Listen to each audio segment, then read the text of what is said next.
Bonjour, c'est Anne-Sandrine Di Girolamo au micro des Ondes de Limo, le podcast immobilier attentif et curieux. Avec Stéphane Fritz, président de Guy Hockey, nous avons parlé avenir et formation des agents immobiliers. Un sujet essentiel pour cet homme sensible et ouvert à toutes les questions, même celles qui concernent ses activités du week-end. Voici donc un entretien que je suis très heureuse de vous proposer, notamment parce qu'il constitue un témoignage sincère de ce que apprendre et se remettre en question est toujours possible. Stéphane Fritz, bonjour.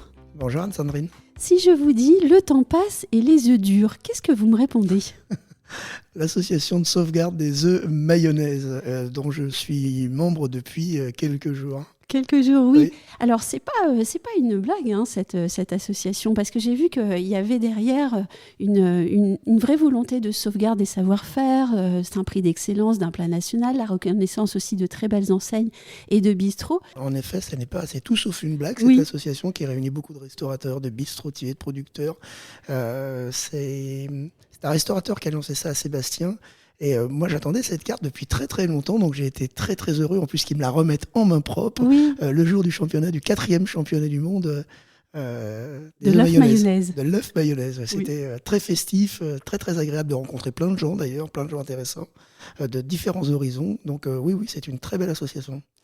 Autre pan de votre vie qui est visible sur les réseaux sociaux, il y a peu, vous avez annoncé retourner à l'école et intégrer le cursus dirigeant avec HEC Paris. Et vous écrivez, se former, continuer d'apprendre, se remettre en question, c'est possible à tout moment, peu importe l'âge, le parcours de vie ou l'expérience professionnelle. Sky is the limit. Alors dites-moi, pourquoi cette formation, vous qui dirigez Guy Hockey ? Et on peut se dire, qu'est-ce qui le motive dans un nouveau défi comme cela, ne serait-ce que temporel, de retourner à l'école quand on dirige une enseigne comme la vôtre ? Alors, les mauvaises langues diront que je ne suis pas retourné à l'école, j'y suis allé. Parce que j'ai un cursus scolaire qui s'est arrêté à la 5e, et ensuite, après, j'ai eu un CAP, puis c'est par l'armée que je suis passé. Donc, ce n'était pas retourner à l'école. Nous faisons une refonte actuellement de toute la partie managériale, toute la formation managériale du réseau.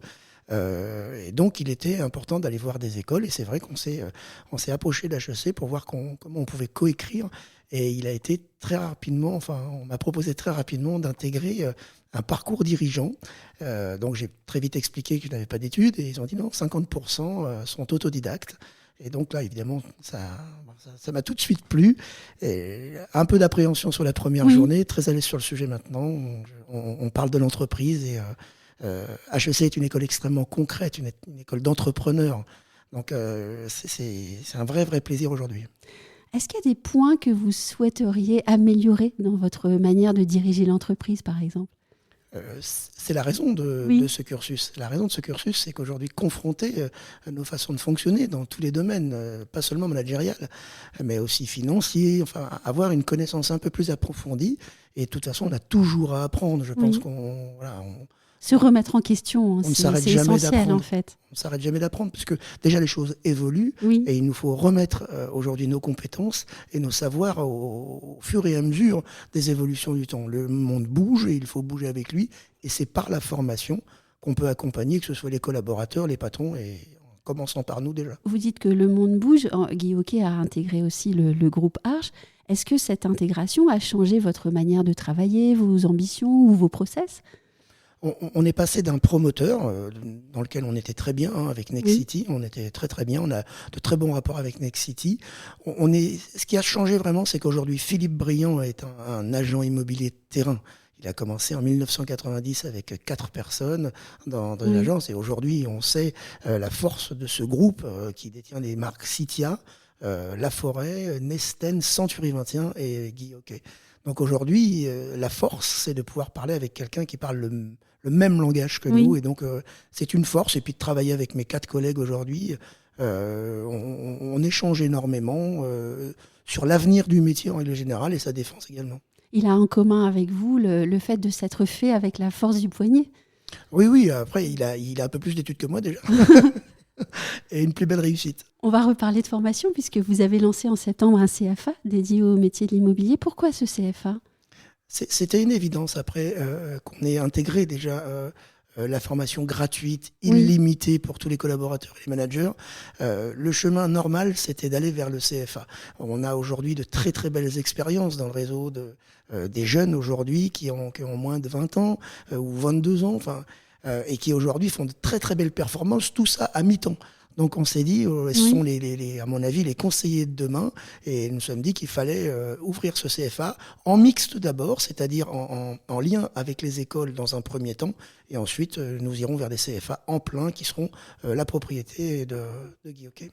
J'entends parfois des indépendants être moyennement heureux de l'alternance, de se dire on a eu le mauvais numéro, etc. Comment est-ce que vous, dans le groupe, vous intégrez vos alternants et comment est-ce que vous arrivez à avoir les belles histoires que vous nous suggérez ? Il n'y a pas de mauvais collaborateurs, il y a des mauvais managers. Donc je pense que c'est la capacité, à choisir la personne, à avoir des entretiens aujourd'hui de recrutement qui mettent la personne en situation d'être bien compatible à ce métier, à l'agence, au mode de management de l'agence, et ensuite de bien les accompagner. Briefing, débriefing, et pas les laisser tout seuls. C'est souvent cette situation-là qui fait les échecs aujourd'hui entre un alternant et son patron. Et ces échecs-là, ensuite, expliquent ce que vous venez de dire, c'est-à-dire qu'on se dit, non, c'est des alternants, j'en veux plus, c'est une mauvaise expérience. Oui. La réalité, c'est l'accompagnement, en règle générale, le bon choix, bien évidemment, mais l'accompagnement surtout du collaborateur. On attend souvent d'un alternant trop, au fond. Il est là pour être formé aussi. Si on parle maintenant de formation des agents immobiliers, la formation initiale, est-ce que pour vous, elle est satisfaisante en qualité et en quantité au regard des besoins que vous constatez dans vos agences ? Les formations étaient sensiblement les mêmes dans tous les réseaux, et même chez les indépendants, puisque tout le monde vient. Oui. On peut rendre ça à Century 21, qui en 87 lance la franchise et crée une école qui sera copiée environ par tout le monde. Et elle est faite de une semaine vendeur, une semaine acheteur. On se fait un raccourci, mais ça ressemble beaucoup à ça. On retrouvera du juridique, du digital, du marketing, mais globalement c'est ça. Ce que nous avons fait nous, c'est nous l'avons segmenté, c'est-à-dire qu'on a digitalisé la formation avec une plateforme d'e-learning, mais la digitalisation, ça n'est pas seulement la technologie. Il a fallu pendant 3 ans segmenter toutes les petites parties par petits bouts. Je donne un exemple, le compromis. Quand vous faites un compromis au mois de janvier et que quand vous apprenez le compromis au mois de janvier en formation et que vous signez le premier au mois d'avril, il ne vous reste rien de la formation. Donc nous avons fait des modules de 20 minutes, des modules de 2 minutes pour rappeler et donc pour rapprocher en fait l'apprentissage du geste, ce qui donne la compétence. Et donc on a segmenté une plateforme d'e-learning qui est aujourd'hui mobile first, donc tout dans le téléphone. Donc on a rapproché aujourd'hui le savoir de l'apprenant au moment du geste. Et donc ça, c'est une méthode en fait qui ne change rien aujourd'hui au contenu du savoir que nous avons à donner aujourd'hui aux collaborateurs ou aux patrons. Mais par contre, c'est la technique et aujourd'hui la technologie qui nous a permis de segmenter et de ramener dans le téléphone. Qu'est-ce que ça fait plaisir de vous entendre décrire votre e-learning ? Alors, vous ne le savez pas, mais j'ai travaillé longtemps dans la formation digitale et je trouve que parfois, dans les écoles de l'immobilier, eh bien, la formation digitale est un peu à la traîne, en fait. Et quand on vous entend, voilà, c'est ça la formation digitale. C'est quelque chose de segmenté, c'est quelque chose qui fait le lien avec la pratique et qui est malléable et modulable. Et en fait, il faut toujours se rappeler qu'on se forme à chaque minute, tout le temps, et il faut toujours qu'il y ait un lien entre la théorie et la pratique. Et il ne faut pas qu'il y ait de blanc, en fait, de quelques mois qui se passent entre ce qu'on a appris et ce qu'on va mettre en pratique. Et à la limite, un jour, j'aimerais beaucoup voir vos formations et pouvoir y assister. Avec grand plaisir. Je sais que vous prêtez une attention particulière à la formation chez Guy Hockey. Je vous ai entendu en parler dans plusieurs conférences. Sur quelle thématique vous avez mis l'accent en 2022, dans la période post-Covid ? Et selon vous, sur quelle thématique il faut travailler pour les années à venir, par exemple 2023 ? Sur l'être, principalement. Je pense que nous avons fait les cours de théâtre en master, on l'a fait 2 fois déjà, on va réitérer, ça plaît énormément déjà au réseau. Et puis ensuite, ça permet déjà, de former des groupes, à travailler collectif, donc ça c'est très intéressant. Et ensuite, ça permet aux gens aussi à sortir un peu de leur corps, à avoir moins peur de la relation, puisque c'est difficile quand même. Aujourd'hui, le métier d'agent immobilier ou de conseiller en immobilier, c'est beaucoup de prospection avec des gens qui n'ont pas tout le temps envie de vous voir arriver. Donc c'est un métier difficile de ce point de vue-là, et donc ça aide beaucoup. Je pense que l'accent, il est à mettre sur l'être. Le savoir, on doit le segmenter, on l'a dit. Il reste somme toute assez simple. Il y a un savoir, ce qui est compliqué, c'est toute la partie juridique. Mais celle-ci, elle est accessible assez facilement, et il faut juste s'y intéresser. Oui, j'aime beaucoup aussi votre réponse puisque vous n'avez pas dit savoir-être, vous avez dit être. Et c'est quand même beaucoup plus profond en fait, comme compétence à acquérir. Oui, là, alors quand je dis on passe par le théâtre, Oui, ça a fait rire beaucoup au démarrage, mais non, la réalité, c'est qu'on en a des bienfaits tout de suite, de façon immédiate, et les patrons nous en parlaient. Les collaborateurs de retour étaient un peu plus, alors je dirais pas extravertis, on fait pas passer un introverti à un extraverti, non. mais plus ouverts. Et, Oui. oui. Oui, et puis à mieux se connaître, à savoir dans quelle situation il va être en danger, il va se mettre en danger, et puis dans quelle situation il va pouvoir s'épanouir. Oui, oui. Si je vous demandais finalement de dresser le portrait robot de l'agent immobilier de 2028, je ne vais pas vous demander d'aller au-delà, puisqu'on a parlé des questions juridiques. C'est vrai que le métier devient de plus en plus juridique avec des questions très pointues. On parle aussi parfois de digitalisation, alors ça c'est commun. On parle de Web3, de métaverse, alors là on part un peu dans les étoiles. Pour vous, l'agent immobilier dans 5 ans, il ressemblera à quoi ? Je pense qu'il ressemblera à beaucoup de choses et pas seulement, il n'y aura pas qu'un profil. Je pense que tous les modèles cohabiteront aujourd'hui. Les modèles des mandataires, peut-être quelques pure players qui pénétreront le marché. À ce stade aujourd'hui, c'est pas du tout le cas. Il n'y a pas un seul pure player qui a aujourd'hui digitalisé le métier. Donc, et même Uber, c'est des gens derrière. Vous voyez, donc, l'ubérisation, ils ont essayé avec l'ubérisation du métier de l'immobilier. Rien n'a fonctionné jusqu'à maintenant, c'est les gens. Le patron de Proprio lui-même disait, en 2017, si on avait su que c'était pas le prix, mais les services que les gens voulaient, on aurait changé notre modèle. Donc, je pense que ça cohabitera, ça finira certainement par pénétrer, mais je pense que ça cohabitera. Nous, notre métier à nous, ce sera d'être multiservice. On choisira nos clients. On cherche aujourd'hui des clients qui n'ont pas envie de s'embêter avec le déménagement, l'assurance, le crédit. Ils veulent être tranquilles, le prix n'est pas un problème de ce point de vue-là. Ils veulent juste, par contre, quelqu'un qui connaît un petit peu mieux qu'eux. Oui, c'est le but. Oui, c'est un peu. Et donc, on veut non seulement connaître un peu mieux qu'eux, mais connaître.